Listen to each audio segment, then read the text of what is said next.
Hey folks, it's Michael Collins from EnviroReporter.com on Wednesday, August 31st, 2011. What you're looking at is roasted adlay. Adlay is a wild grass seed. It's a grain that is consumed in Asia, and it is roasted to make a drink in Japan. Our very own Dr. Solar, Dale Ramicone, who is the creator of our maps and one of our core raddies, bought this in a Southern California store, was kind enough to bring it over to Radiation Station and let us test it. So that's precisely what we're going to do. We're going to take our inspector, we're going to set it to 10 minutes, like you see here. I've got the audio one, and we've taken a background in here just a few minutes ago, so we know what the so-called normal radiation is in here right now, and we're going to just put this here on the roasted adlay and see what happens. So I'm going to set it off and put it like that.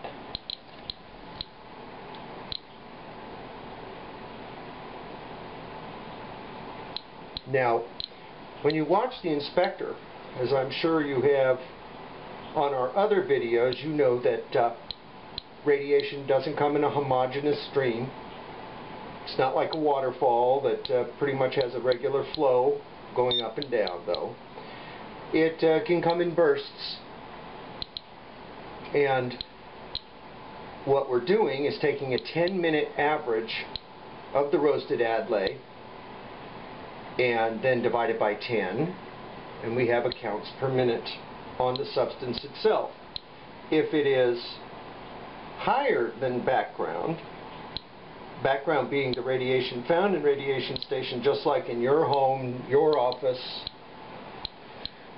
radiation from the cosmos, radiation from the sun, though you're not supposed to ever test anything in the sun with an inspector.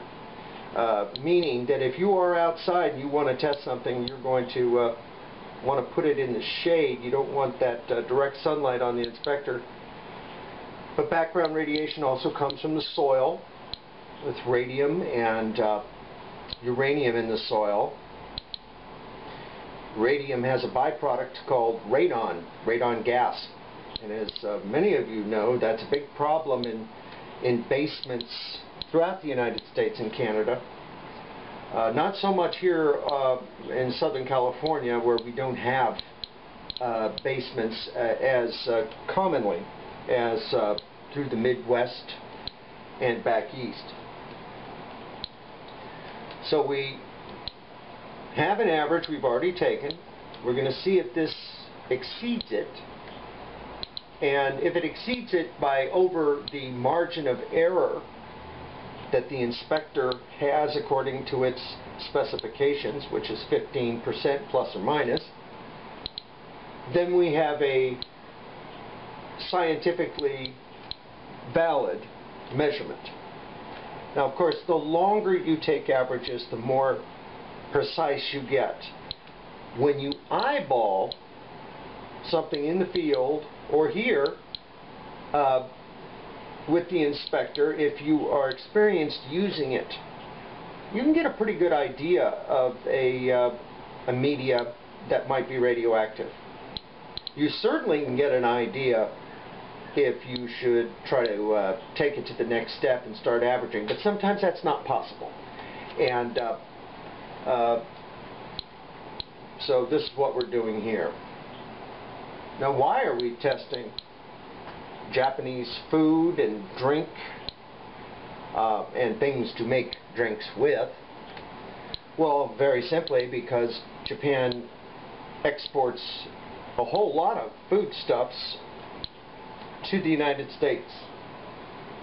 Here in Southern California, there are 43 Japanese groceries and markets, according to the Japanese Telephone Directory and Guide of Southern California, the 30th anniversary edition, the 2011 edition. So there are at least 43 Japanese markets and groceries in Southern California. There are also at least 885 Japanese restaurants in Southern California. And it's likely that this is served at least some of them. So we're just going to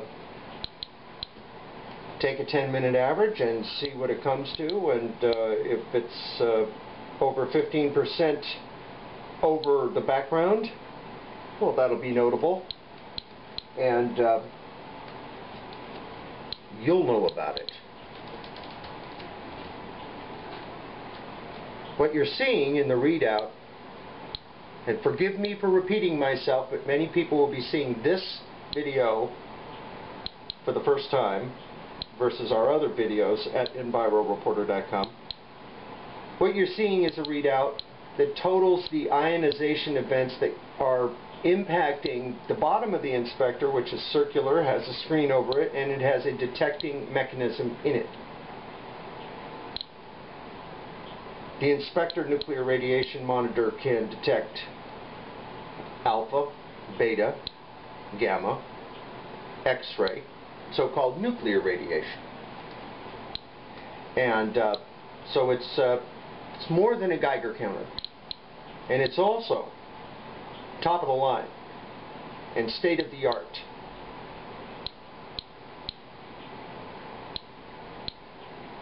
When we're in live time with the inspector, what you see is a 30-second average, a moving or rolling 30-second average, re-averaged every 3 seconds. Someone with experience with this machine can make pretty good determinations on the radioactive content, or at least what it peaks out to be in various media. I've been working with an inspector for about 11 years, and in all sorts of situations all over the country. So I know how to use the machine. But averaging is very simple. You take your medium, you make sure you don't get it on your detector.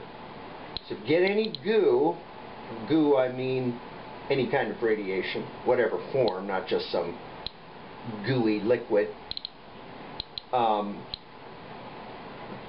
You can permanently throw off the readings.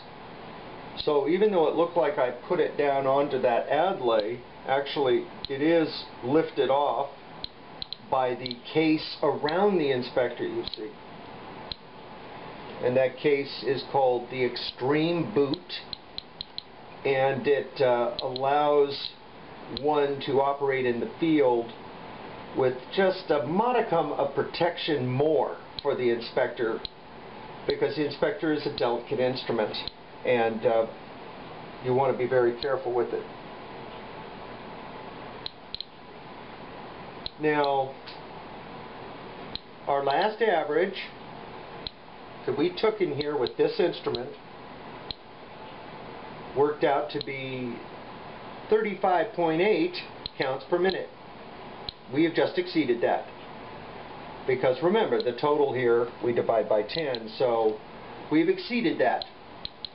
How much we will exceed it remains to be seen.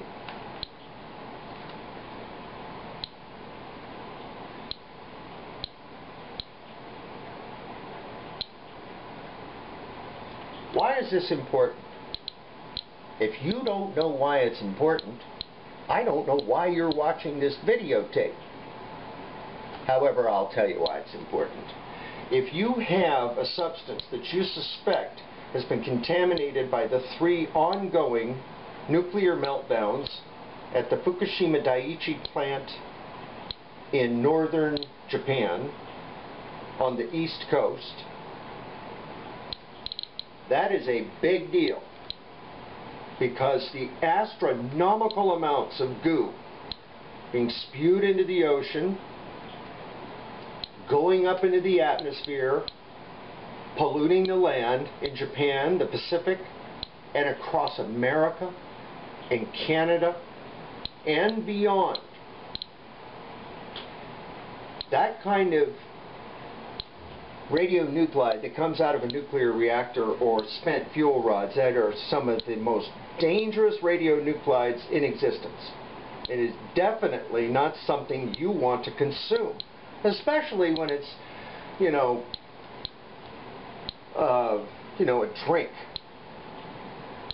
Now, there's no avoiding the radiation that is spewing out of Fukushima Daiichi. No matter what kind of hooey the Japanese government or the owner of the plant, TEPCO, lays on us, they have been shown to be repeatedly lying and misinterpreting data, exposing workers to unknown amounts of radiation. You're going to have to use your good common sense about whether you consume products that you find out are high in radiation. Now, we've been testing American products. We've had high radiation in hot dogs and all sorts of things. Now, you hear that 3 beeps? 3 times? That's the end of the averaging. Now, you're going to hear it keep clicking because the inspector's still detecting. It's just not adding it to the total. So what we have here is 498. And I'm going to do some quick math.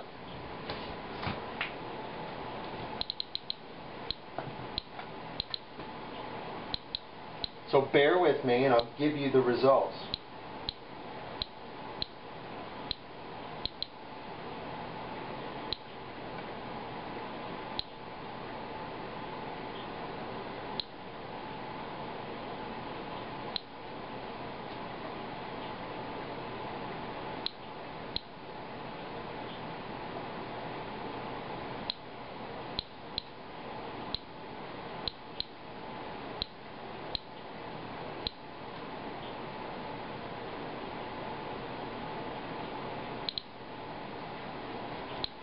This roasted Adlay that we've just tested is 39.1% over the background in radiation station right now, as measured by the same instrument. That is over double the margin of error of 15% for this inspector. That means that this drink is apparently impacted by radiation. I would imagine that that radiation came from the triple meltdowns that are wreaking havoc in Japan. Do with this information what you will, but at least you're aware of it. And it shows that despite Secretary of State Hillary Clinton's pact with the Japanese that she made about a month after the meltdowns began, before the Japanese admitted that the meltdowns had occurred the very first day of the disaster on March 11th. There was a pact, according to Arnie Gunderson of Fair Winds, who we all know, to allow Japanese food into this country in the same way that we allowed it before. Now, both the Japanese and American governments will tell you that they're inspecting the food. Well, either this Adlay got through uninspected, or it was never inspected at all, or it was inspected and they kicked it on down the line. Either way, don't drink this brew.